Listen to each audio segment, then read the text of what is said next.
Today, on this fourth Sunday of Lent, the church commemorates or recognizes what's called Laetare Sunday. Laetare is the Latin imperative that means rejoice.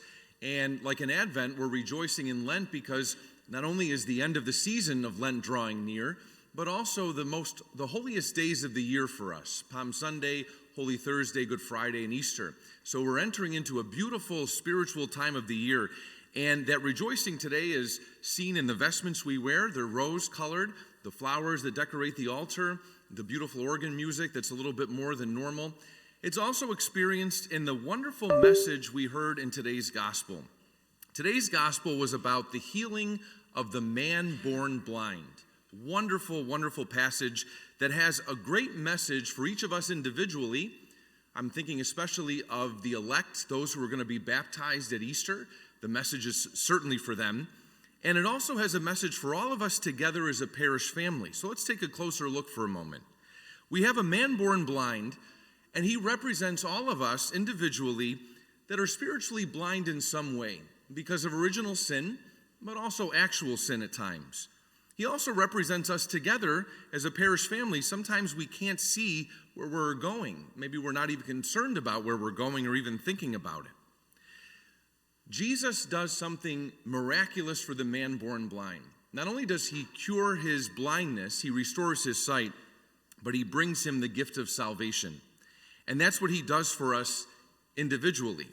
As a parish family, he opens our eyes like the man born blind so we can see where he is leading us.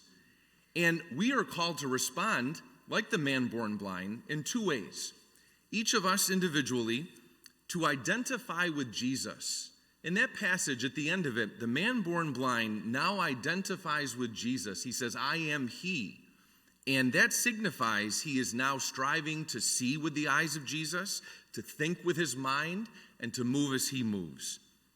As a parish family, we're called to respond not like the crowd at the end of today's gospel. They're negative, they're questioning, they're wanting everyone to stay in their spiritual blindness. We are called to respond differently. In faith, like the man born blind, I do believe, Lord, that you are the Lord, and in worship. For the past 2 years, as we've been looking at our mission and all of that, we have definitely responded in that way, and we continue to do so, and that's how we got to this weekend, which is Pledge Weekend for our Renewed for Mission Capital campaign. This campaign is the one for Divine Mercy. If you're here from Sacred Heart, please check out the campaign that's taking place there. You may remember, if you were here last Sunday, Bob Heath and Cindy Atkinson from our parish family, they shared some beautiful insights, and they invited each of us to take this past week and prayerfully consider a meaningful, a sacrificial pledge to this campaign. I'd like now to share some more thoughts from parishioners about this campaign and also the work that it will accomplish. So I invite you to please turn your attention to the screens.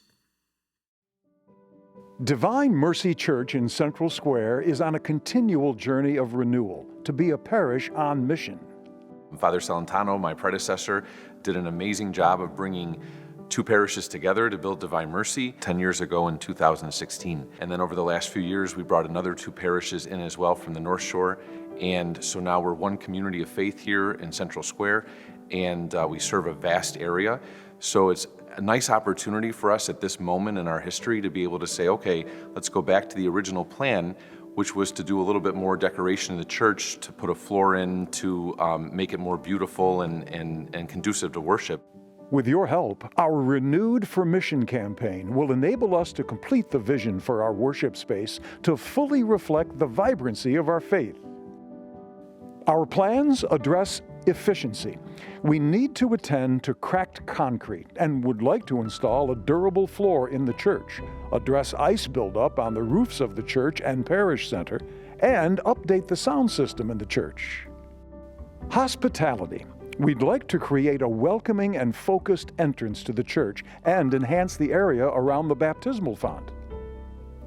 Functionality. We hope to create 3 suites in the new rectory for the pastor, parochial vicar, and a retired priest or a pastoral year seminarian, and a guest suite for visiting clergy. Beauty. We hope to replace the office-style ceiling in the church, update interior fixtures, and add sacred architectural elements that promote prayer and help focus attention during worship.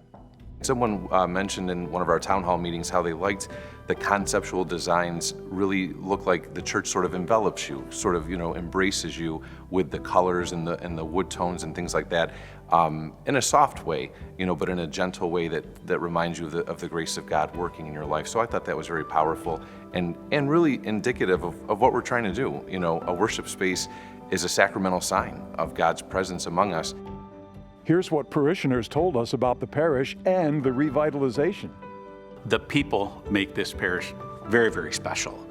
The community, the camaraderie, the welcoming feeling when you're meeting the people and seeing them, how we all work together, how we look forward to helping each other and other people in the community.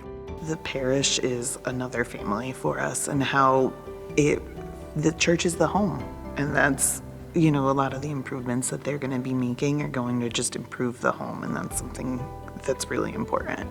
I've seen a few pictures. It looks really good. And if it looks nice, it draws you in.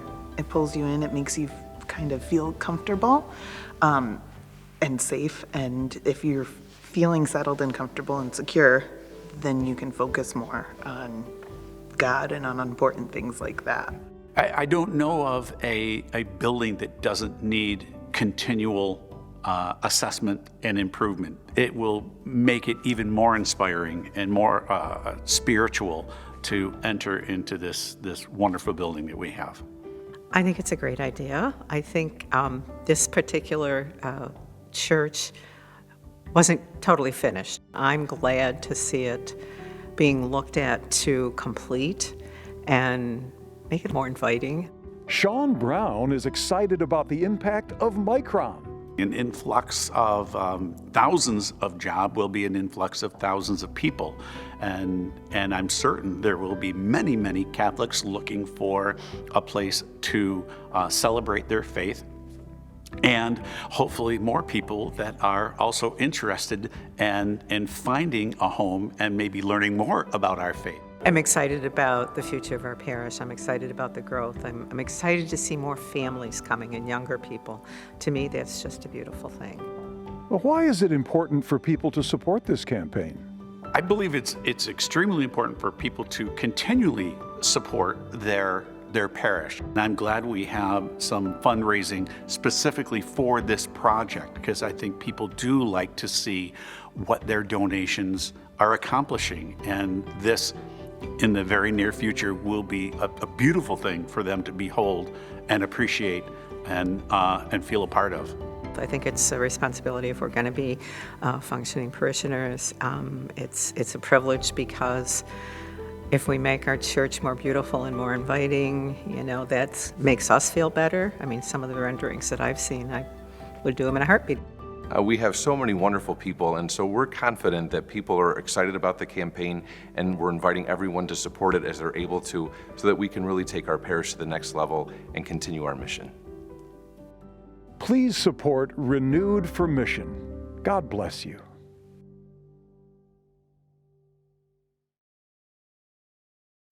This past Saturday, I was presenting to people from all over the diocese at the Diocesan Pastoral Council, and I was talking about the last 2 years for us here at Sacred Heart and what we've done to focus on mission and what we're doing now, and there was certainly a lot. And I've never seen a presentation or experience where so many people were just, their eyes were attentive and glued to the presentation the whole time, and at the end they were astounded and said, "This is amazing, we need to do this at our parishes." But then at the small group discussions at the tables, many said, we're afraid to do that. We don't think we can do that because people will complain about having to move in a different direction as we focus on mission. Kind of like the crowd in today's gospel who reacted negatively to this miracle, Jesus healing the man born blind. And I said to them, once you let the Lord open your eyes, as we have and as we're doing, he makes the seemingly impossible possible, and he leads us to where he's calling us to go. And we're forever changed, and we're very richly blessed. And that's exactly where we are now. And so it's time to put our faith into action. You should have received a brochure and a pledge card this past week in the mail. If you did not, there are many available at the Welcome Center, and you can stop by and get one after Mass. It's all about renewing our facilities, that brochure that talks about the different projects and how we got to this point. Once again, as we talked about last week, the goal that we have here at Divine Mercy is $1.5 million, and you know what? We're almost halfway there already. 54 people have donated a total of $690,593.16. So we can do this. But in order to reach our goal, we need 100% participation from every family. I think back to 2015, I took out of the archives when we started this campaign, the campaign that was done then. And I think of all the people, the participation that brought this church into reality. People came together, they supported it, and it happened. We can't rely on the usual 30% of parishioners who usually support the parish to do this on our own. But if everyone makes a pledge, we can do it together. Remember, a pledge is a good faith intention based on our situation today. And this campaign provides 3 years to fulfill the pledge. It can always be adjusted at any time as needed. Personally, after I prayed about it, I sat down and looked at my finances to get ready for my pledge. And although my income is very modest as a priest, I determined for the next 3 years I can give a gift, a sacrificial gift of $10,000 to the campaigns, which is $278 a month. It requires certainly some personal sacrifices on my part.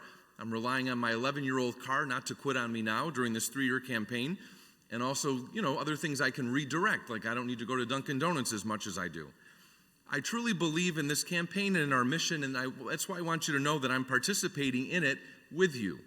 I want to thank everyone on behalf of our parish family for prayerfully considering a pledge this past week. At this time, I invite you to pass down those envelopes at the ends of the pews. In them are pledge cards and pencils, and if you brought your card from home, that's great, hold on to it. But if you want to fill one out right now, we're going to give you some time to do so.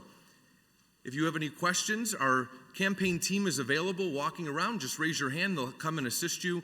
But at this time, we'll take a few moments and complete the cards. The ushers will now come forward and collect any pledge cards you wish to turn in at this time. And as they do that, just a few reminders. First, there will be reminder letters sent out in the weeks ahead as we try to achieve 100% participation. If you have already made a pledge and you receive a letter, it's not asking you for another pledge, no worries, just discard the letter. Second, all the materials about this strategic plan, if you're visiting us and you've not heard about it before, are available, as I said, at the Welcome Center. There's really some great information in there, so I encourage you to take some home with you today and take a look at all the wonderful things happening, not only with this, but at our parishes in general. Third, regular updates about this campaign are in the bulletin each week and on our website. Already you'll see in the bulletin this week the thermometers, where we are in terms of what we have pledged so far, and that was at the beginning of this week, and they'll be updated each week. And fourth, members of the campaign team will be available in the narthex after Mass for any questions or comments. I want to take an opportunity now to thank them for their very hard work on this, especially John Metzger, the chair, and Lisa Louise, the co-chair. And lastly, once again, thank you to each one of you. It's a wonderful moment in the life of our parish, really, to be able to do something like this and to ask the Lord to continue to lead us in living the Christian life well and in being parishes on mission, so we can see with his eyes and think with his mind and move as he would move, responding like the man born blind after he's healed, in faith and in worship. So I'd ask you to end with me now by asking God to help give success to the work of our hands by praying the campaign prayer that can be found on the screens. Let us pray. Lord our God, we praise and thank you for your many blessings. Help us to be good stewards of the gifts you have given us. Bless our efforts to renew our parish facilities for mission. Grant us the grace we need to always worship, evangelize, and serve, so that united in your love and mercy, we may be parishes on mission. Amen.